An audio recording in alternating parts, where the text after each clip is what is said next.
네, 도마복음 이제 지난달에 이어 두 번째 강의인데요. 지난달에는 우리가 본문 못 들어가고 그냥 배경 설명만 드렸었죠. 그것은 일단 도마복음은 외경이라고 말씀드렸고요. 외경과 위경이 있습니다. 외경이라고 하는 것은 어쨌든 초대교회 공동체에 의해서 쓰여진 겁니다. 누가 썼는지 확실하지 않더라도. 그런데 그것이 397년 우리가 잘 아는 어거스티누스가 주도한 종교회의에서 지금 신약의 정경이 27권이 형성되는 과정에서 빠진 책을 우리가 외경이라고 부르고요. 위경이란 건 뭐냐면, 외는 이제 바깥 외자가 되겠죠. 그러니까 경전, 정통 경전 27권 외의 경전이라고 외경이라고 부르고요. 위경이라고 부르는 건 처음부터 초대교회 공동체와는 상관없이 아주 후대에 누가 가짜로 써내려간 겁니다. 그걸 위경이라고 합니다. 위경은 뭐 학문적 가치는 없고요. 외경은 요즘 이제 많이 연구하는 분위기입니다. 특히 신약성경 27권은 카톨릭이나 우리 개신교나 똑같이 공유하고 있지만, 카톨릭에서는 구약에는 또 7권의 외경이 카톨릭 성경에 포함되어 있습니다. 그것은 14세기경에 현재 39권에다가 카톨릭만에 제가 7권인지 9권인지 조금 기억이 헷갈리는데 어쨌든 그걸 포함을 하고 있습니다. 거기 보면 바룩서 이런 것도 있고요. 또 마카베오상, 마카비하 이런 책도 있고요. 다니엘서가 또 하나 있습니다. 지금 정경에 포함된 다니엘서 말고 또 다른 다니엘서가 있고요. 그런데 그런 책들에 있어서 구약에는 이제 구약의 카톨릭권은 외경이 포함되어 있고 우리 개신교의 구약권은 외경이 없다. 이거 말씀드렸고요. 그 다음에 또 하나는 이제 크벨레라고 하는 독일어 큐자료라는 거 말씀드린 거 기억나시죠? 큐자료, 이게 독일어의 유 발음이 V로 나니까 쿠벨레라고 해주는 건데요. 이게 어록이라고 합니다.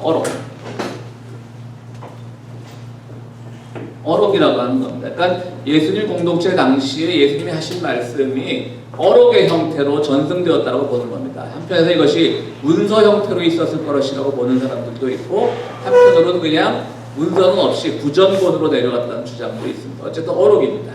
구전본이라고 하면 우리가 예전에 판소리 같은 것들, 지금 판소리 전승자가 인간 무형문화재, 인간문화재 되는 이유는 걸 다 외우는 거 아니에요. 춘향전, 완판본 이러면 2시간씩, 4시간씩 다 외우잖아요. 그러니까 당시에 그 사람들은 이 미디어가 발전하기 전에는 그 사람들의 외우는 능력이 아주 특이했다고 합니다. 그러니까 그걸로 전승을 해야 되는 거예요. 심지어는 랍비들은 시편 1편부터 150편까지를 다 외우는 사람들이 있답니다.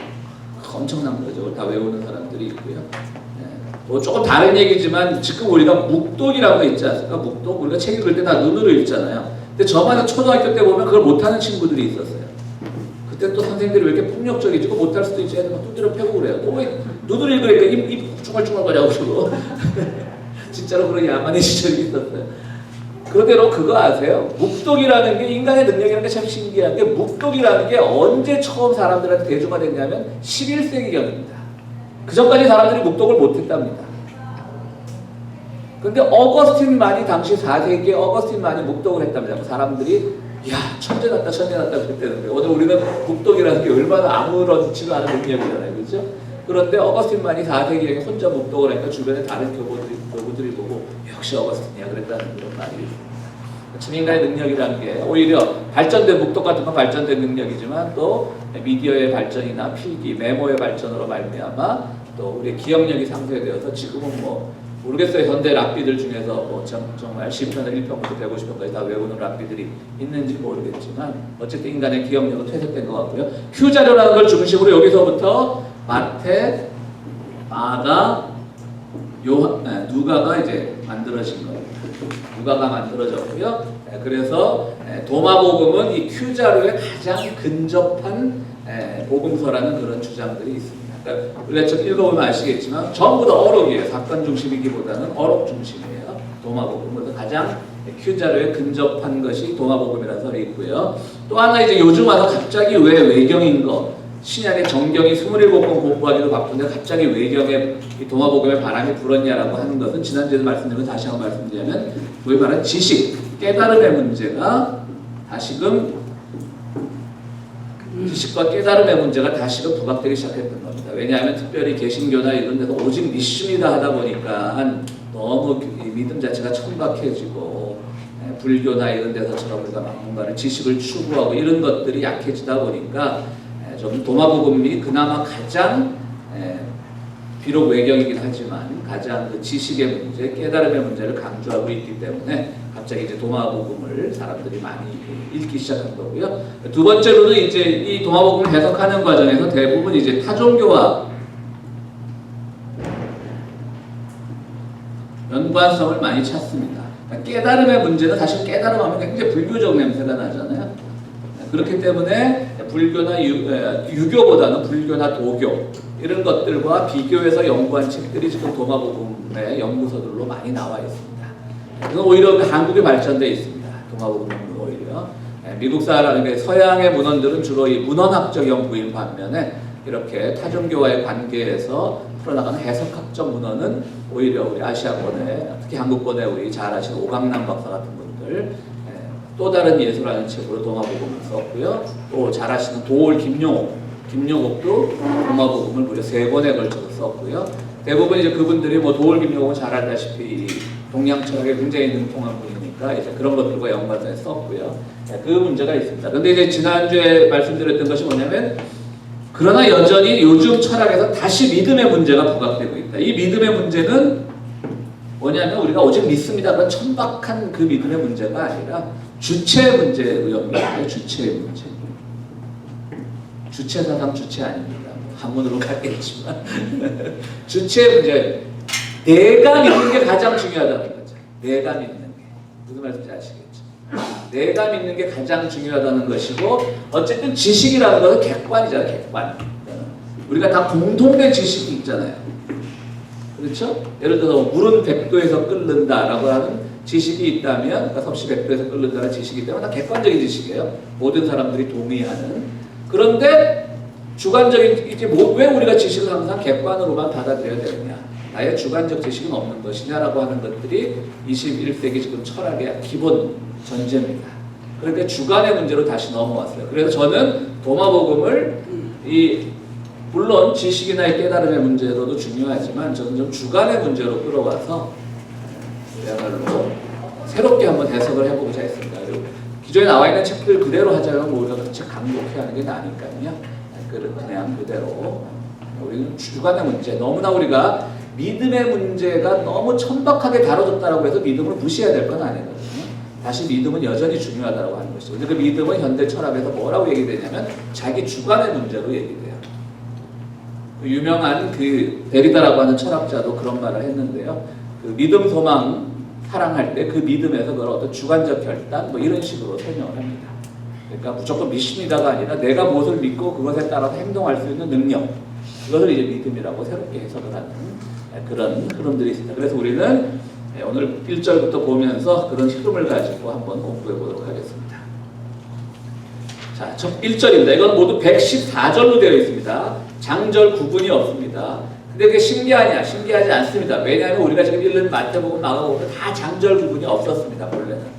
그것이 후대 때 교부 회의들을 거치고 종교 회의를 거치면서 편의에 따라 장절 구분이 생긴 것이고요. 본래는 장절이 없었고, 도마복음은 뭐 외경이다 보니까 누구도 이것을 이렇게 장으로 나누지 않았다 뿐인 것이, 이것이 114절까지만 있고 장절 구분 없다는 게 전혀 신기한 게 아니고요. 본래 복음서들은 다 장절 구분이 없었습니다. 뭐 복음서뿐 아니라 사도 바울의 그 서신들도 다 장절 구분이 없었습니다.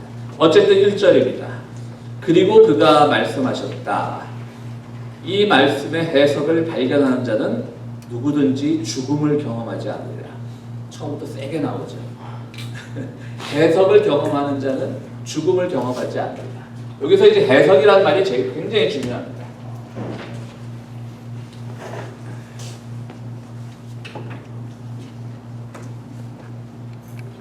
철학 중에 해석학이라는 철학의 분야도 있는데요.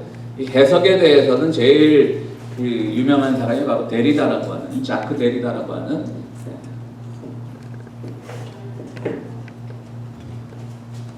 현재 생존에 있는 프랑스 철학자들인데요. 그 독일의 철학들이 주로 관념론이라고 하면 칸트 칸트나 헤겔처럼 뭐 절대 정신 이런 거 관념론이라고 한다면 그 관념을 다시 자기 주관의 문제, 개인의 문제로 끌고 들어오는 게 프랑스 철학인데요. 지금 현대 철학의 흐름은 다 프랑스 철학자들이 거의 석권을 하고 있습니다. 유일하게 혼자서 프랑스를 제외한 그 유럽의 철학을 대변하고 있는 사람은 거의 뭐 독일 사람은 아니지만 어쨌든 아까 말씀드렸던 그 지젝이라고 하는 그 예전에 유고연합 슬로베니아 출신의 저보다 한 2살 위인데요. 여러분들 한국 문화의 TV에 익숙한 분들은 아시고 김어준이라고 하는 요새 유명한 그 언론인이 정치에 유명한 그 김어준 씨가 있지 않습니까? 거의 여론을 선도하고 있는데 그 김어준하고 비슷하게 생겼습니다. 지젝이라는 사람이. 그리고 이제 많은 사람들이 그를 부러워하는 이유는 현재 그 자기보다 한 30살 연하의 브라질 출신의 그 모델하고 살고 있습니다. 근데 그 모델이 또 누구냐? 그러니까 우리가 알고 있는 뭐 모델 하면 그냥 뭐 몸매만 좋고 뭐 이런 세상적인 것은 좀 뒤떨어지는 이런 선입관과 달리 본래 지젝 밑에서 석사 공부를 하던 여성이었습니다. 지금 그분과 살고 있고요. 첫 번째 아내는 지금 갑자기 이름이 생각이 안 나는데 역시 그 동구권 철학을 이끌고 있는 또 아주 유명한 여성 철학자입니다. 첫 번째 아내가 하여튼 그런 여러 가지 연문도 많이 뿌리고 뭐 하여튼 독특한데 어쨌든 현대 철학은 한쪽은 데리다로 대표되는 프랑스 철학, 한쪽은 지젝으로 대표되는 약간은 독일에 가까운 독일 철학이지만 조금은 칸트와 헤겔과는 다른 독특한 해석을 하고 있는 지젝 이렇게 두 갈래로 갈라졌다고 해도 과언은 아닙니다. 이게 철학의 흐름이고요. 자크 데리다는 뭐라고 얘기를 하냐면 텍스트로부터 해방되라고 얘기합니다. 그러니까 성경을 읽든지 뭐를 읽든지 기존의 그냥 신학이나 교회에 의해서 강요된 해석으로부터 벗어나야 된다라고 하는 겁니다. 그대로 읽으면 그것은 맹종이라고 얘기합니다. 오히려. 그래서 데리다는 이 새로운 해석을 창조해야 되는 겁니다. 그러니까 예를 들어서 뭐 톨스토이 같은 작품을 읽는다. 그럼 뭐 톨스토이의 뭐 부활을 읽는다. 뭐 도스토옙스키의 죄와 벌을 읽는다. 이런 식으로 하면 우리가 전형적인 그 전통적인 해석 방법이 있잖아요. 사람에 따라 읽는 느낌은 감동은 다를지라도 해석 방법은 다 거의 비슷하잖아요, 그렇죠? 뭐 도스토옙스키의 죄와 벌을 읽으면 여러분들 그 러시아 문학이 톨스토이와 도스토옙스키형으로 나눠지는 거 아시죠? 그러니까 톨스토이는 말하자면 어떻게 보면 도마복음적입니다. 자기 깨달음을 강조하고 자기 구도의 과정을 강조합니다. 그러다 보니까 무교회주의로 흐를 수밖에 없습니다. 내가 깨달음을 강조하는 건데요. 도스토옙스키는 반대로 전통적인 신학에 가깝습니다. 외부로부터 오는 어떤 회개, 죄의 회개 이런 것들을 강조합니다. 다들 읽어보시면 아시겠죠, 그죠? 그러니까 전통적인 기독교인들이 읽기는 사실은 도스토옙스키 문학들이 더 우리가 이해하기는 좋습니다. 톨스토이는 너무 자기 에고가 강한 거고 이렇게 또 현대 기독교 문학도 이렇게 톨스토이형과 도스토옙스키형으로 나눠지고 있는데요. 어쨌든 그런 읽는 방식이 있잖아요. 근데 이 데리다 얘기는 해방돼야 된다는 거예요. 그래서 기존에 누군가가 했던 그 해석과는 좀 달라져야 된다는 거예요. 좀 죄송스러운 말씀이지만 저는 자꾸 설교를 준비하면서 좀 그런 강박이 있어요. 누구랑 똑같이 해석하면 안 된다. 나만 해석을 해야 된다. 그런 강박이 있어요. 그러니까 좀 어떻게 보면 제 설교가 우리 교인 성도분들한테 좀 피곤할 수도 있는데요. 그렇다고 해서 이단은 아니니까 걱정하지 마시고요. 그런 그 텍스트부터 해방돼야 된다는 거예요. 그래서 새로운 텍스트를 창조하는 거예요. 그러니까 여러분들이 우리 교회 도서관에 책이 많은데요.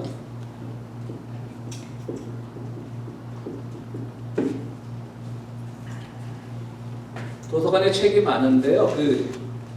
그 책을 읽으면서 똑같이 해석을 할 바에 안 읽으시는 게 좋아요. 그럼 그 책을 읽으면서 아니 이렇게 한번 해서 그것이 저자의 의도와 전혀 달라도 상관없어요. 왜? 읽는 순간 객관적, 저자가 쓴 건 객관이죠. 그런데 내가 읽은 건 주관이에요. 내가 읽으면 되는 거예요. 내가 해석하면 되는 거예요.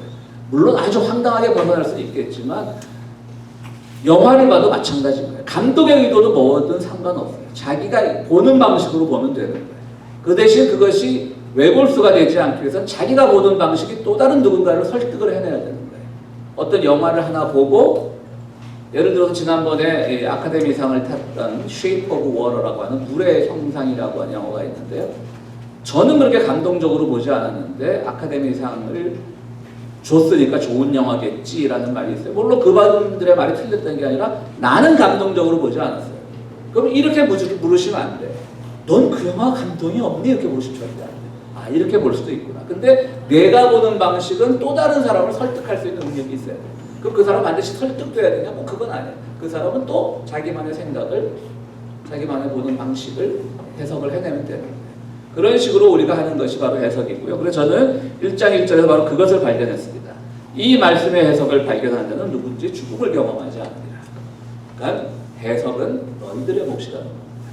가르치는 대로 말하는 대로 따르지 말고 해석은 너희들의 몫이고 새로운 가치를 발견했을 때 그것이 얼마나 기쁘면 죽음도 초월하겠느냐라는 뜻으로 저는 그렇게 받아들였습니다. 그러니까 성서를 늘 읽으실 때 혹은 성경 공부를 하실 때 기존에 이 묶여있는 그 틀로부터 벗어나는 것이 아주 중요합니다. 뭐 지나치게 벗어나지는 않는 거고요. 그건 안 되지만 벗어나는 것이 매우 중요하다는 것을 말씀을 드립니다. 그런데 2절 한번 보시죠. 예수께서 말씀하셨다. 찾는 자는 발견할 때까지 계속 찾으라. 왜냐하면 해석은요. 이것도 좀 그러니까 제가 첫 시간부터 말씀드렸듯이 저는 좀 기존의 해석과는 다리하다 보니까 현대 철학 얘기를 좀 많이 하겠습니다. 현대 철학 개념 중에 차연이라는 개념이 있습니다. 차연. 이것도 역시 데리다의 개념인데요. 차연이라는 말은 뭐냐면 이게 차이잖아요. 우리가 디퍼런스가 차이잖아요. 데리다는 이걸 약간 비틀어갖고 새로운 단어를 만들어냅니다. 그러니까 사전에 없는 단어입니다. ANC를 씁니다. ENC가 아니라. 이걸 차연이라고 번역을 합니다. 차연이란 말은 뭐냐면 어떤 의미든 고정되지 않는다는 거예요. 진리, 자유, 뭐 정의, 민주주의 어떤 이념이든 고정될 수가 없고 계속 시차를 두고 그 의미를 차이잖아요. 차이차. 시차를 두고 그 의미를 연기해 나가야 된다. 차이. 그러니까 우리는 진리하면 뭔가를 이렇게 객관적으로 정의하기를 좋아하잖아요. 자유하면 객관적으로 정의하기를 좋아하는데 데리다의 말에 의하면 그럴 수 없다. 모든 진리는 고정될 수 없다는 거예요. 계속 연구하고 토론하고 새로운 가치를 창조하고 새로운 정의를 창조하고 이렇게 계속 나가야 된다. 다 요새 철학자가 다 그렇게 나가요. 들레즈라고 하는 사람은 약간 비슷한 얘기를 뭐라고 하냐면 이것을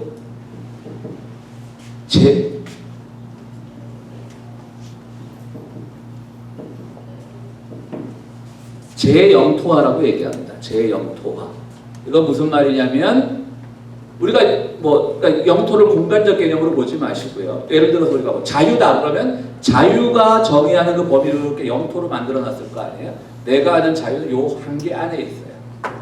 그래서 우리가 논쟁이 되죠. 자유는 어디까지가 자유냐, 우리 고등학교 때 윤리 선생님들이 많이 하던 얘기, 자유와 자율은 구분해야 된다, 이런 얘기를 많이 하잖아요. 그리고 또 특별히 우리 남북 관계에서 또 우리가 요즘 개헌 분위기를 한국의 남쪽 사회 개헌분을 놓고 자유민주주의에서 자유를 뺐다고 저 보수 세력들이 그러니까 자유라는 개념이 다 틀린 거거든요. 그렇죠. 어쨌든 내가 아는 영토는 이렇게 있었는데 들레즈라는 사람은 이걸 다시 영토를 넓히든지 아니면 영토를 동그랗게 보이든가 이렇게 모나게 영토를 다시 그리든지 세모나게 그리든지 어떤 개념을 끊임없이 재영토에 나가야 된다라고 하는 유목민적인 그 철학을 또 들레즈는 얘기를 하고 있습니다. 저는 이거 2절도 그렇게 읽히더라고요.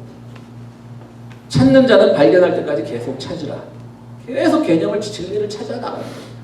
왜 교회가 문제냐면 교리라는 것은 물론 중요합니다. 삼위일체 교리도 중요하고 부활의 교리도 중요하고 예수께서 우리의 죄를 대속하셨다 속죄의 교리도 중요하지만 그것이 어떤 의미를 갖는가에 대해서 끊임없이 우리는 발견하고 찾아 나가야 되는 거예요.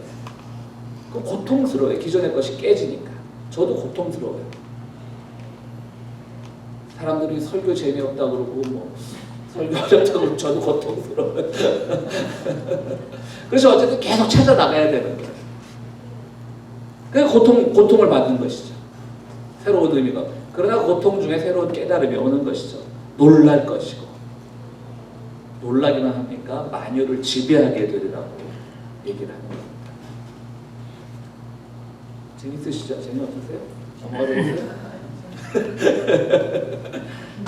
네? 네, 장님 고맙습니다. 자, 자, 예수께서 3절, 예수께서 말씀하셨다. 이게 참 재밌는 구절이죠. 만일 너를, 이건 뭐 어렵진 않고 재밌게 해요. 만일 너를 인도하는 자들이 너에게 보라. 그 나라가 하늘에 있도다. 하나님 나라가 하늘에 있도다라고 말한다면 하늘의 새들이 너희보다 앞설 것이다. 도마도 굉장히 시니컬한 사람이죠. 야, 하늘나라가 하늘에 있으면 새들이 너보다 먼저 구원받겠네, 이 얘기인 거예요. 그렇죠? 독수리가 너보다 먼저 구원받겠네. 만일 그들이 너희에게 그것은 바닷속에 있도다 하고 말한다면 물고기가 너희보다 앞설 것이다. 맞는 말이잖아요. 만약 하나님 나라가 우리가 현대신학에서는 하늘에 있지 않고 바닷속에 있다 라고 우리가 그런 교리를 믿는다라고 하면 우리보다는 물고기가 먼저 구원받을 거 아니에요. 그렇죠? 그러니까 이 도마가 아주 비유는 참 재미있는 것 같아요. 그러나 그 나라는 하늘이나 물속에 있는 것이 아니라 너희 안에 있으며 또한 너희 밖에 있느니라. 아주 이것도 뛰어난 철학적 고백이죠. 내외의 구분이 없어지는 겁니다. 그야말로 뇌비우스의 띠라는 게 있죠. 안으로 알고 들어갔는데 내부로 이렇게 휜다고 생각하는 나중에 외부가 되어 있는 그 뇌비우스의 띠라는 그런 법칙이 있는데요. 그런 것 같은 거예요. 안이 곧 바뀌고 바뀌고 아니라고 하는 거죠. 자연과 내가, 대상과 내가 하나 되고 오히려 하나 된다기보다는 구분 자체가 없어지는 것. 그것이 바로 이 의미고요. 너희가 너희 자신을 알게 될 때 너희는 알려질 것이며 굉장히 유명한 좋은 말이죠. 이것도 너희가 어떤 존재인지 알면 결국 너희는 세상에 이렇게 알려질 것이란 말이고요. 살아계신 아버지의 아들들이 바로 너희 힘을 깨달을 것이다. 요즘에 이제 오직 예수만을 통해 구원받느냐라고 하는 것들이 또 이제 진보 신학계에서 굉장히 이제 화두에 올라 있는데요. 논쟁점을 가지고 있는데요. 결국 예수처럼 삶을 실천하는 사람이면 모두 다 그리스도가 아니냐라고 하는 것이고요. 그래서 요즘은 이제 어떻게 해석을 하냐면 그렇다면 이제 한동안 우리가 70년대 한국의 정치가 막 그야말로 어목할 때에 민중신학이라는 게 나왔는데 그때 나온 주장 중에 우리 녹두장군 전봉준도 그리스도다 이런 이제 주장들이 나왔어요. 또 이제 보수의 장군 굉장히 듣기 싫죠. 여러분들 그거 아세요? 우리 전봉준 장군 동상이 한국의 종로에 세워졌습니다. 세상이 많이 좋아졌습니다. 우리가 그동안 동상하면 세종대왕이나 이순신 동상만 했는데 전봉준 장군 동상이 영풍문고인가 서점 앞에 세워졌다고 합니다. 정부에 세운 겁니다. 개인이 세운 게 아니라. 어쨌든 정말 전봉준이 그리스도냐, 그리스도가 전봉준이냐 할 때 그건 논쟁의 여지가 있는데요. 최근에는 뭐냐 그러면은 예수라고 하는 2000년 전 팔레스타인 땅에 살았던 그분을 통해서 구원받는 건 맞지만 설사 그분을 모른다 할지라도 자기 마음속에 숨겨진 그리스도. 내가 그리스도가 누군지 몰라. 근데 살다 보니까 그분 같은 삶을 살았어. 그래서 숨겨진 그리스도를 고백하면 그것으로 인해서 구원을 받는다라는 그런 새로운 신학들이 나오고 있습니다. 원래는 이제 그게 카톨릭에서 나온 건데요. 새롭지도 않죠. 한 30년 된 신학인데요. 칼 라너라고 하는 신학자가 익명의 그리스도입니다. 익명.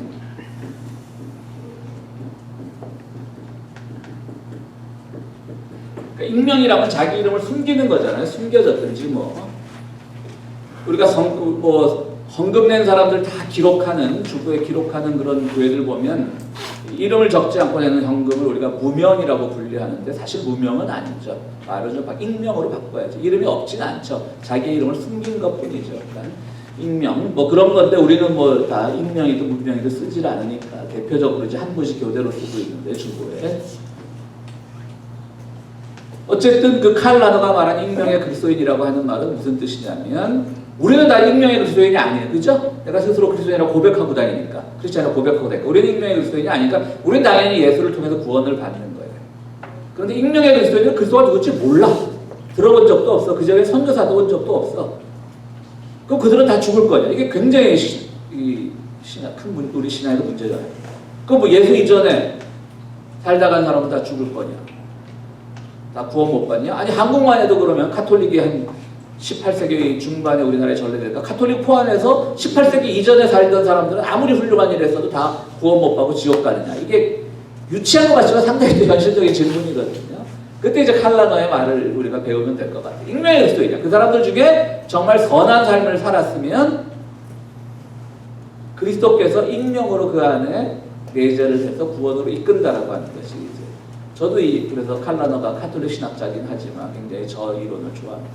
우리는 그러니까는 야 내가 익명으로 안 믿어 손해봤잖아 라고 할 필요가 없다는 거죠. 우리는 이미 자신 있게 우리는 이름을 드러낼 현자를 써서 그런 말은 없지만 현명의 그리스도인이고 우리는 그러니까 그건 우리 자랑스러워 하는 거고 그러나 내가 구원받았다라고 해서 저 사람 다 죽어야 돼 구원받으면 안 되라고 하는 것은 좀 너무나 우리가 자기중심적인 생각이니까요. 물론 우리가 그 정말 기독교인이란 현명하는 자기 이름을 드러낸 기독교인 중에 정말 익명의 그리스도인만도 못한 사람들 많이 있잖아요. 그렇죠? 그런 점에서 우리가 익명의 그리스도인에 대해서 우리 마음도 좀 열어놔야 될 것 같고요. 그런 생각을 해봅니다. 그러니까 익명의 그리스도인. 우리 문장로님은 항상 세종대왕은 구원받았느냐고 저한테 여쭤보시고 그러는데 문장로님 세종대왕 팬이시거든요. 근데 최근에 책이 하나 나왔어요. 저도 세종대왕 좋아하는데 한국에 책이 하나 나왔어요. 세종대왕은 과연 성군이었나? 이런 책이 나왔는데요. 그거 보니까 세종대왕은 나쁘지 많이 했더라고요. 조선 초기에 정확한 비율은 모릅니다. 제가 책을 사지 않고 리뷰만 읽어봐서 한번 살까 고민 중인데 조선 초기에 비율은 좀 틀릴 수 있는데 어쨌든 40%인가 되는 노비의 비율이 세종대왕 때 60-70% 늘어납니다. 그냥 국가 발전 과정에서 사람들 다 노비로 만들어버려요.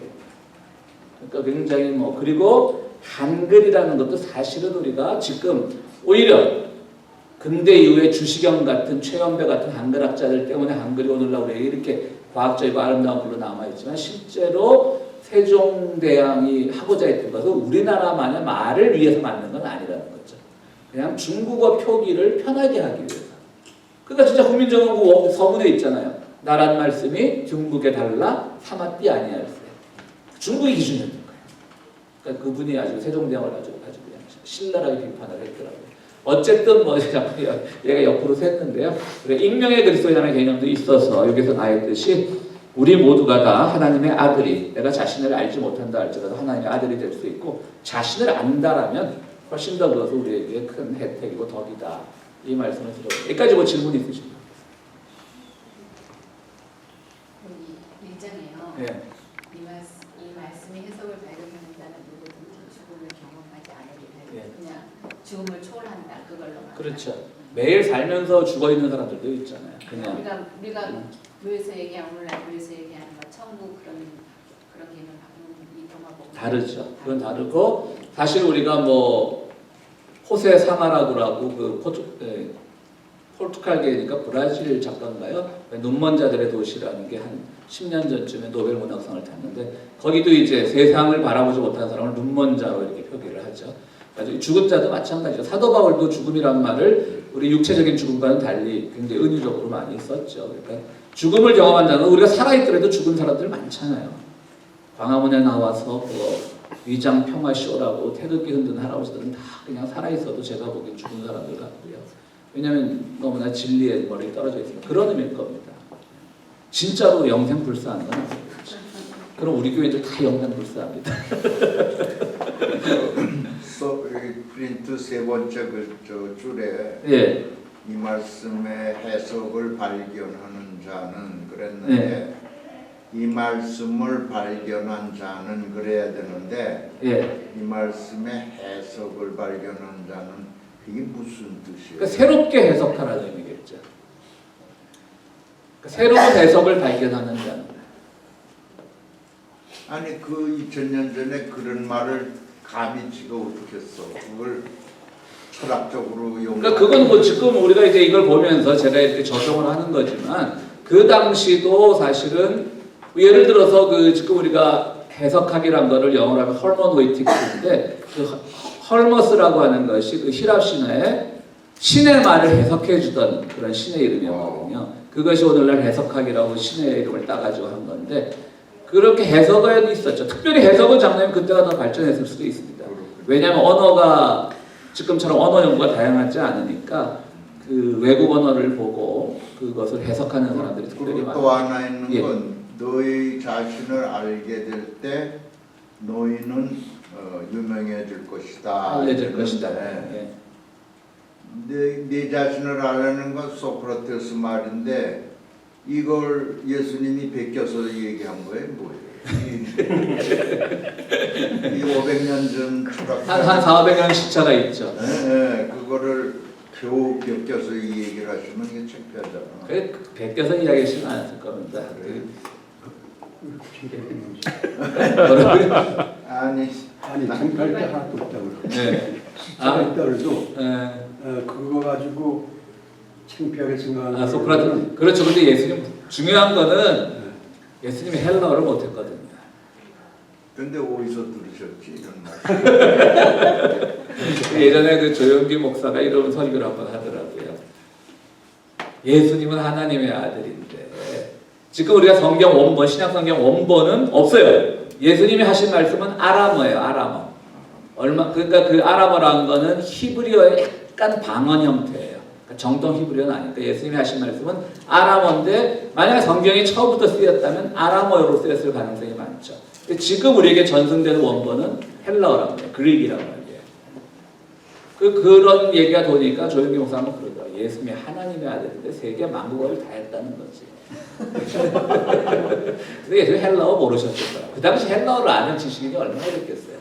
자기 나라 말도 말만 하지 쓰고 읽지 못하는 사람들이 많았을 터인데 히브리어 자체도 아람어 자체도. 근데 이 도마범은 다른 복음서보다 예. 이 친구가 이 글재주가 없는 것 같아요. 좀 이렇게 매끄럽게 이걸 정리하면 그 무슨 말씀인지 알겠는데 너무 이 거칠어. 그게 왜 그러냐면요. 판본이 많이 없기 때문에 그렇습니다. 그러니까 번역본이.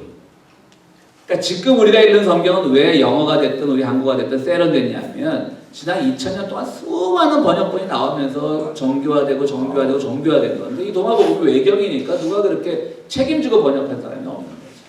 그러니까 원본은 지금 두 개가 전승되고 있다 그래요. 헬라어 원본하고 캅틱어. 캅틱은 뭐냐면 이집트 기독교입니다. 이집트 기독교를 캅틱교라고 합니다. 여기서 조금 또 다른 얘기하면 상식을 위해서 이집트는 기독교인이 캅틱 인구의 10%가 안 되는데요. 어떠한 차별도 받지 않습니다. 지난번에 이집트에서 그 이집트 벨벳 혁명이라고 하는 혁명이 일어났을 때 아랍권에 그때 한 개의 교회가 불탄 적은 있습니다. 서로 분노해가지고. 근데 그 무슬림들이 그 교회를 불태우지 못하게 자기들이 폭도로부터 지켜줬던 그것이 타임지향은 크게 났었죠. 근데 이제 한국이나 이런 미국의 근본주의자들은 오히려 그 싸움 막 부추기죠. 우리가 이슬람으로부터 박해당했다고 합니다. 한 군데가 불타있던 건 사실이지만 대부분의 교회들은 무슬림들이 지켰고요. 그리고 운전면허증에 무슬림인지 콥틱인지 구별하게 돼 있습니다. 이것도 일종의 차별일 수는 있죠. 그러나 관공서 취업하거나 이런 데 어떤 차별도 없습니다. 아주 특이한 나라죠, 이집트가. 그리고 뭐 이집트에서는 이 뭡니까 히잡 쓰는 게 여성들이 스스로 결정할 것만 들지 강요해서 쓰지 않고요. 뭐 그런 건 있습니다. 어쨌든 콥틱어로 쓰였다고 합니다. 이런 거. 근데 아무래도 번역이 장님 말씀하신 것처럼 뭐 수천 년 거치면서 정교하게 번역되는 과정을 거치지 않았으니까 좀 거칠게 우리에게 또 그것이 또 콥틱어가 헬라어가 우리 글로 이걸 번역한 사람들도 그걸 원본으로 했진 않았겠죠. 영어로 된 거. 김기대 박사께서 이걸 새로 좀 써보지 그래요. 제가 영어도 못하는데 콥틱어랑 헬라어 아니 영어 못하면 한국말은 잘하더라고요. 좀 해보세요. 예, 알겠습니다. 헬라어는 조금 읽을 줄 아니까 헬라어 원본 가가지고 콥틱어는 모르고. 자, 다른 질문 없으세요? 그럼 4절 넘어가겠습니다. 안 끝나요? 한 장은 끝내야죠. 시간 보면서 그렇습니다. 2시에 끝내겠습니다. 15분 남았습니다. 예수께서 말씀하셨다. 오랜 세월을 산 노인이 생명의 처소에 대해 7살 꼬마에게 묻기를 망설이지 않는다면 그는 살리라. 먼저 된 많은 자들이 나중에 될 것이니 그들은 하나이면서 같은 것이 되리라. 이것도 또 예수님의 말씀에 한 걸음 더 나갔죠. 먼저인 자가 나중되고 나중된 자가 먼저 된다라는 것이 예수님의 말씀인데 그것도 사실 우리가 세상을 살면서 조금 억울한 게 있잖아요. 먼저인 자가 나중되고 나중 자가 먼저 되면 먼저라는 어떤 의미가 있나? 그런데 또 기독교도 어떤 경쟁의 문화 속에서 먼저만 인정받는 문화는 분명히 아닐 거고. 그러니까 이제 우리가 그 말씀을 그냥 조금 뭐 껄끄러다 받아들이는데 도마는 먼저인 자가 나중 되지만 결국은 하나가 되리라. 먼저도 나중도 없다라고 하는 거죠. 이게 아주 저정한 차별이 없는 세상, 더 정확한 표현인 것 같아요. 먼저와 나중에. 저도 한 80년 이 고민했는데 예. 그럴 수도 있다 이 얘기예요. 그러니까 주님이 말씀하신 거는 네. 먼저 인자가 나중 될 수도 있고 아니 그 경우가 적지만 네. 그럴 경우도 있다 이 얘기지. 장로님- 먼저 된 자가 나중 되고 뭐 그런 거 없더라고 별로. 장로님 먼저 된 자잖아요. 올해 예수 믿으셨다니까. 네? 나중 장로님은 먼저 된 자니까 나중 될까 봐 두려워서 그러신 거예요. 안에 전 나중 된 사람이라. 근데 이거는 그냥 위로를 위해서 말씀하신 거지 먼저 된 자가 꼭 먼저 또 마음대로 되더라고요. 목사님도 지금 먼저 믿어가지고 지금 아주 누리잖아요. 저는 일생을 목사님 종로로 타고 있고. 우리 장로님은 제가 다른 분들에서 잠시 부연 설명을 드리면 장로님은 이제 당대 이제 신앙을 또 젊음 이후에 신앙을 갖게 된 것이 그렇게 억울하신 거예요.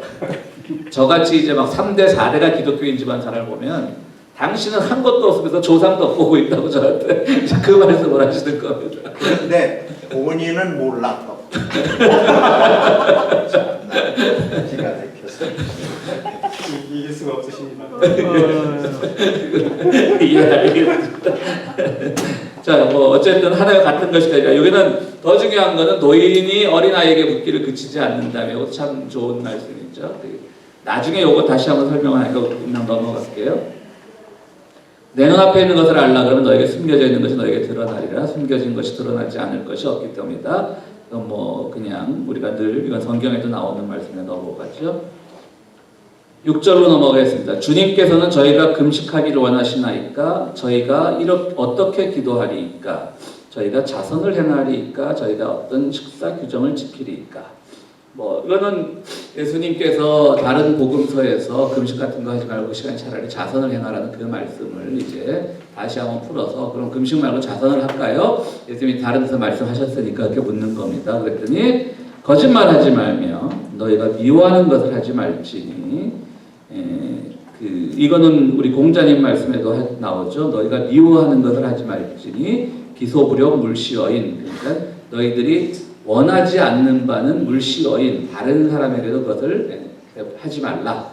우리가 이제 아무래도 기독교 중심이다 그러니까 이제 기독교에 말하는 황금률이라는 것은 남을 대접하라라는 것이고요.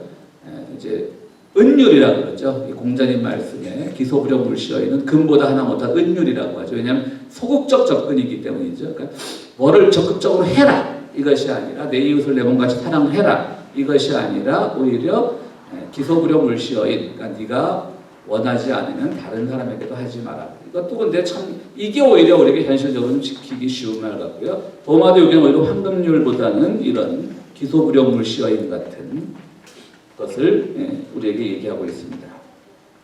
하늘이 보기엔 모든 것이 다 드러나니까 다 우리가 숨기려고 하지 말고요. 숨겨진 것이 하나도 나타나지 않을 것이 없고 감추인 것이 하나도 드러날 것이 없느니라. 드러나지 않을 것이 없느니라. 여기까지는 뭐 다 우리가 아는 말씀이고요. 이제 가장 처음으로 논쟁적인 말이 나오는 예수께서 말씀하셨다. 이 7절의 해석이요. 굉장히 다양합니다. 사람에게 먹혀 사람이 되는 사자는 복이 있으며 어렵죠. 그러니까 사람에게 먹혀서 사자가 사람이 됐습니다. 먹혔으면 사자에게 먹히는 사람은 재앙이 있느니 그 사자가 사람이 되느니라. 무슨 말씀인지 모르겠죠. 저도 잘 모르겠죠. 여러 책을 봤는데 뭐 다 해석을 하는데 억지 해석 같고요. 그래서 이걸 어떻게 해석을 할까 하다가 아까는 이제 데리다를 갖고 왔는데 오늘 니체를 갖고 와봤습니다. 이 7절을 해석하기 위해서.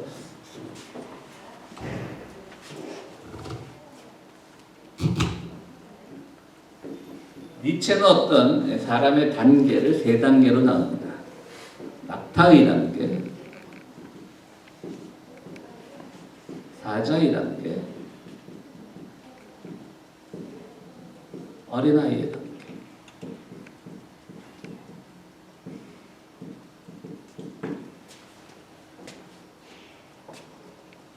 선선 씨, 니체 할 때 평화선언 열심히 나왔죠. 설명해 보세요. 다 잊어버리셨죠? 낙타는 막 인내하고 수동적이고 시키는 대로 그냥 집이나 싫으면 아무런 저항 없이 실는 단계고요. 그까지는 뭐 누구나 다 쉽게 이해할 수 있습니다. 낙타의 단계. 인간이 그런 수동적이고 예속적인 단계에서 벗어나서 자기 주체를 회복하라는 건 뭐 누구나 쉽게 이해할 수 있는데요. 사자의 단계가 참 어렵습니다. 사자의 단계는 우리가 밀림의 맹수 사자를 한번 생각해 보세요. 자기가 하고 싶은 것을 다 해요.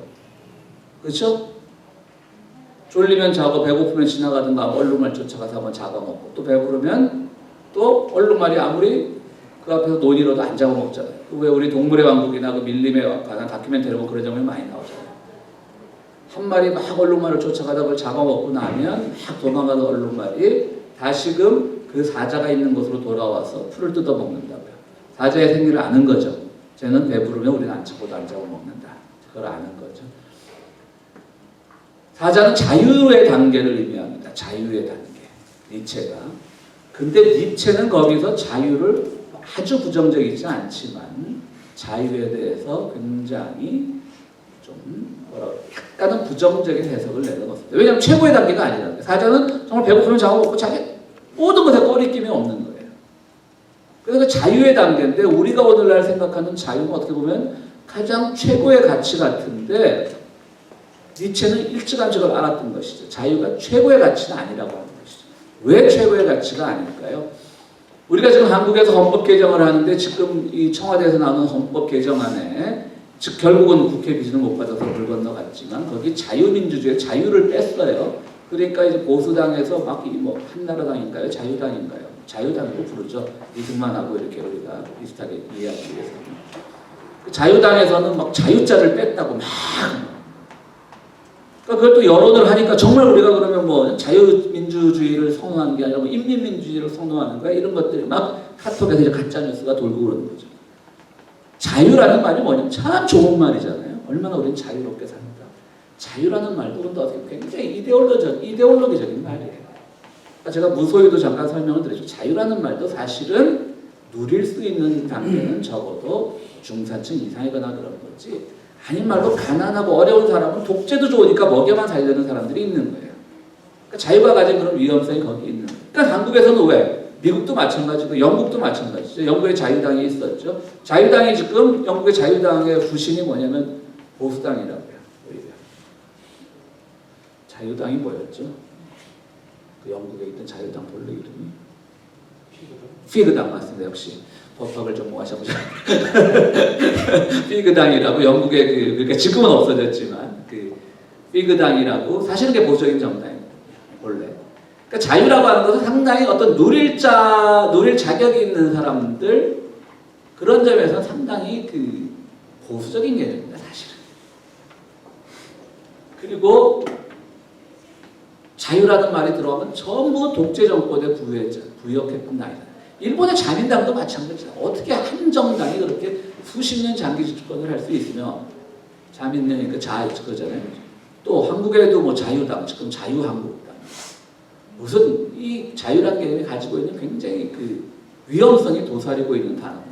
왜냐하면 자유라는 것은 그 누리는 것 자체만 만족되고 거기에 소외된 사람들을 발견하지 못하고 오히려 더 그것이 한 특권층을 옹호하는 개념이 될 수 있으며 무엇보다도 그냥 누리는 자유에 대해서만 즐기다 보면 더 이상의 가치를 창조하지 못한다고 하는 것이죠. 그러니까 니체는 자유에 대해서 굉장히 좀, 뭐 굉장히는 아니지만 아주 좀 다소 많이 부정적이었습니다.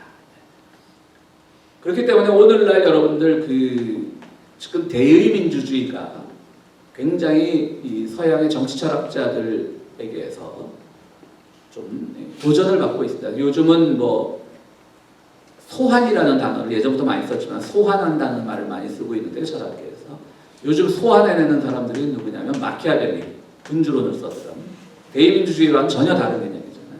그 다음에 칼 슈미트라고 하는 히틀러 초기에 히틀러의 싱크탱크 역할을 하던 사람이었는데 히틀러가 이상하게 나가니까 결국은 초기에 손을 띄었는데 히틀러도 그를 정적으로 제거하진 않았죠. 그래서 2차 대전이 끝난 다음에 전범재판에 넘겨졌는데 많은 세계적인 학자들이 구명운동을 하고 감옥은 가지 않고 자기 동네에서만 동네 연금형을 살았죠. 가택형, 동네에 산책하는 것 가지고 허락받는 칼 슈미트라는 사람이 쓴 또 정치 신학이라는 책들을 요즘 다시 읽히고 있어요. 이거 뭐냐면 말하는 주권의 문제, 주권의 문제. 그러니까 대의민주주의가 위기에 왔다라고 하는 것이죠.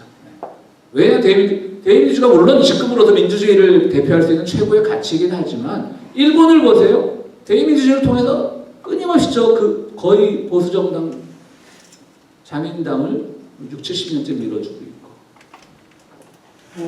우리 한국에서는 지난 9년간 우리가 대의민주주의의 결과로 그런 대통령 그 시대를 맛보았고 물론 그것이 정말 합법적인 거냐 이런 논쟁이 요즘 많이 있지만요. 뭐 투표 과정에 부정이 있었냐 없었냐 이런 논쟁은 많이 있지만 그때 자유라는 가치가 굉장히 위협받고 있는데 니체는 그걸 일찌감치 봤죠. 그래서 니체가 사실은 1960년대까지만 해도 철학계에서 인정받지 못했습니다. 왜냐하면 히틀러한테 뭐 세대가 틀리니까 히틀러한테 직접 구역한 적은 없는데 히틀러가 니체 철학을 좋아했다는 거죠.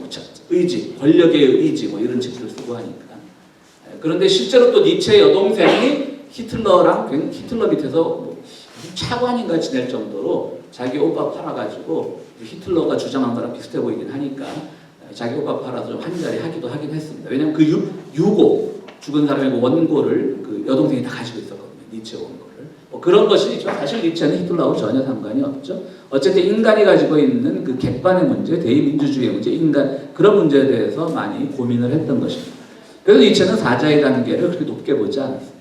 그 다음에 이제 어린아이의 단계. 어린아이의 단계는 뭐라고 비유를 하냐면 바닷가에 앉아서 모래성을 짓는 아이라고 얘기를 하는 거죠. 그 뭐냐면 파도가 밀려 들어와서 모래성이 무너지면 아이들은 결코 울지 않습니다. 모래성이 오면 파도를 피해가면서 깨르르 웃으면서 파도가 밀려가면 다시 또 모래성을 만듭니다. 그래서 그 파도가 모래성까지 오지 않는 파도일 때는 한참 만들다가 또 센 파도가 날라서 그걸 무너뜨리면 또 깨르르 웃고 또 지어보고 그것처럼 니체가 말한 것은 새로운 가치의 창조, 새로운 것을 창조하는 어린아이의 단계가 가장 높은 인간의 단계라고 말을 한 겁니다. 그래서 저는 이 7절을 보면서 어떤 생각을 했냐면 그 니체의 생각을 해봤습니다. 사람에게 먹혀 사람이 되는 사자는 복이 있으며 이 사자는 뭐냐면 죽어서 사람이 되었어요. 사람의 일부분이 되었어요. 영양소가 됐건 뭐가 됐건. 근데 그 자유가 그 자유보다는 여기서 뭐 어린아이란 말은 없지만 그런 가치를 창조하는 새로운 사람이 되었다라고 하는 것이죠. 그런 점에서는 자유가 새로운 가치에 몸을 입었다. 이렇게 저는 해석을 하고 싶고요. 사자에게 먹히는 사람은 재앙이 있나요? 그건 뭐냐면 이거는 텍스트를 아까 제가 해석을 창조한 겁니다. 도마가 당연히 니체를 알았을 리가 없고요 하니까. 그러니까 사람에게 먹히는 사자는 뭐냐면 사자에게 먹히는 사람은 뭐냐면 소위 말하는 어떤 자유를 최고의 가치로 아는 그런 사람들은 또 오히려 재앙이 있다고 하는 거죠. 그래서 그 사자가 결국은 그 재앙을 가진 사람이 된다고 하는 거죠. 그렇게 한번 해석을 이거 그렇게 말고 해석이 안 되더라고요. 뭐 우리 오강남 선생님 여러 가지 해석을 해놨고 제가 도올의 책을 읽어보지 않았는데요. 3권짜리가 너무 많아서 안 탔는데 어쨌든 뭐예요? 자유주의잖아요. 그렇죠. 자유주의는 아니죠. 그러니까 우리가 자유라는 말이 가진 부정성을 가장 이해하기 쉬운 게 뭐냐면 신자유주의죠. 모든 시장의 권력을 다 맡겨놓으니까 오늘날에 이렇게 양극화가 심해지고 말은 해서 좋잖아요. 네가 노력해서 네가 노력한 만큼 그 소득을 얻어서 네가 살고 싶은 대로 살아. 이거 사실 자유의 개념이거든요. 근데 그것이 오늘날 가져온 결과가 뭐예요? 양극화. 많은 사람들이 거기서 소외된 사람들은 무능한 사람으로 취급되고 마음껏 노력한 사람들은 정말 자기의 능력으로 마음껏 노력했나요?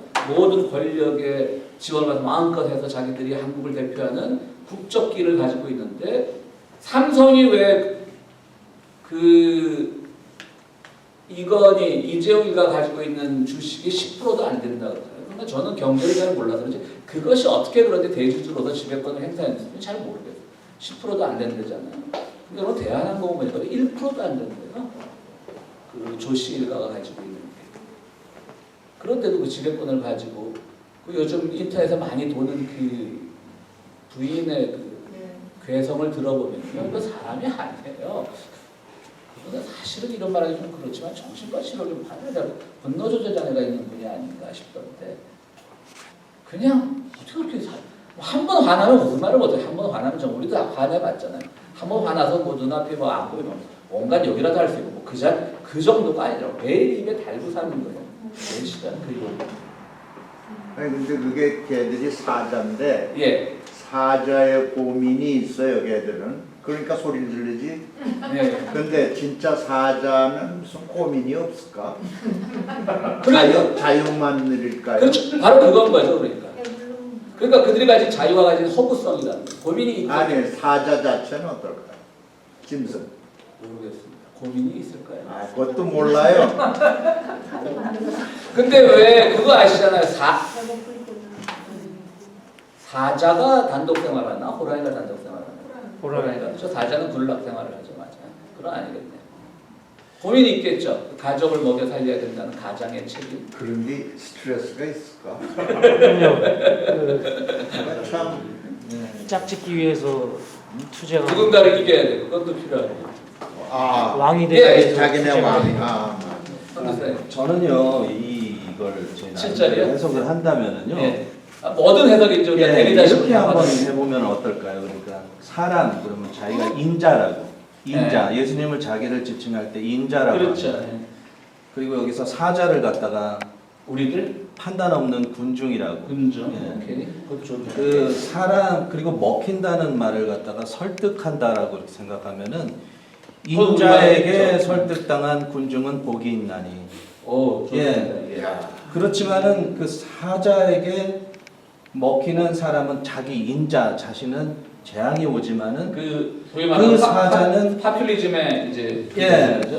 그 군중은 그 사람을 재앙을 인해서 구원을 받게 된다는 그런 예언적인 그런 그것도 암시가 아닐까요? 그리고 그 사자가 사람이 되느니라. 그저 다음 주부터 이 사람을 괜히 올라가서 안 쳐.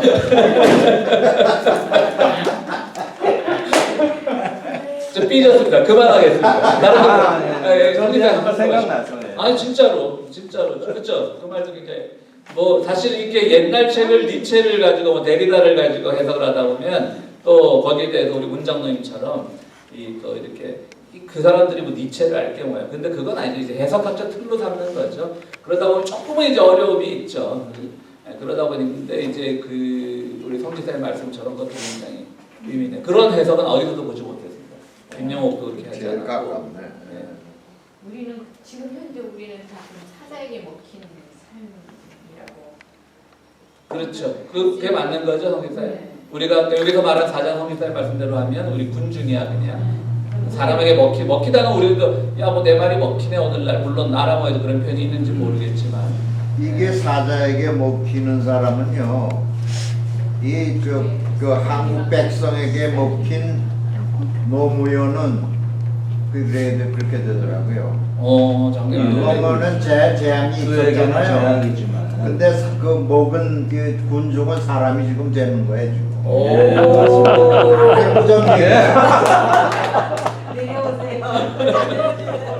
내려오세요. 문장님이 또 우리 교회 대표적인 노빠십니다. 이 말씀의 해석을 발견하는 자는 오, 아이 딱이네요. 80 넘으신 노빠십니다.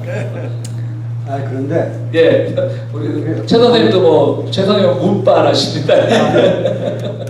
목사님의 오늘 이 얘기가 예, 그 해석의 문제, 예. 그다음에 그것도 자기 자신의 해석, 그것이 중요하다 그런 얘기 아닙니까? 근데 그 해석이 누군가의 또 설득의 가치는 설득의 능력을 가져야죠. 네, 그건 이제 플러스 되는 예. 거고 우선 자기 자신의 예. 해석이 있어야 되는 거예요. 근데 그래서 오늘 이게 내가 이 얘기를 질문을 시작하면서 예. 내가 참 어리석다 그런 생각을 해요. 예, 질문은 벌써 해답이 다 나와 있잖아. 예. 자기 자신의 해석이. 예. 그리고 그것을 남에게 설득할 수 있는 어떤 근거가 될 수 있다 그러는 거. 예. 그러면은 얘기 다 끝났거든. 예. 그런데 이게 제가 그 설명을 목사님한테 얘기하는 거는 그럼에도 불구하고 예. 이게 앞으로 우리들 자신의 어떤 그 인식 수준을 좀 높여가지고 그렇죠. 예. 딴 사람들한테 설득시킬 수 있는 그런 어떤 자신을 갖게 되어야 한다 그런 생각을 해요. 예, 예. 그래서 저는 질문을 하는 게 아니고 내 자신의 어떤 다짐. 그게 가장 최고의 해석인 거죠. 예. 그렇죠. 마지막. 예, 맞습니다. 그러니까 문장님 같은 질문을 이렇게 수준 높고 질문해야 돼요. 선생님이 각자 해석이 다 창조됐어요. 그러니까 예. 딱 하니까 예. 다 각자 다 해석이 다 있잖아요. 그렇죠. 그래서 예, 다른 질문 없으세요? 너무 또 길면 지루해지니까. 박수 해야지 뭐. 빨리 끝내려고요. 예, 고맙습니다. 수고들 하셨습니다. 예.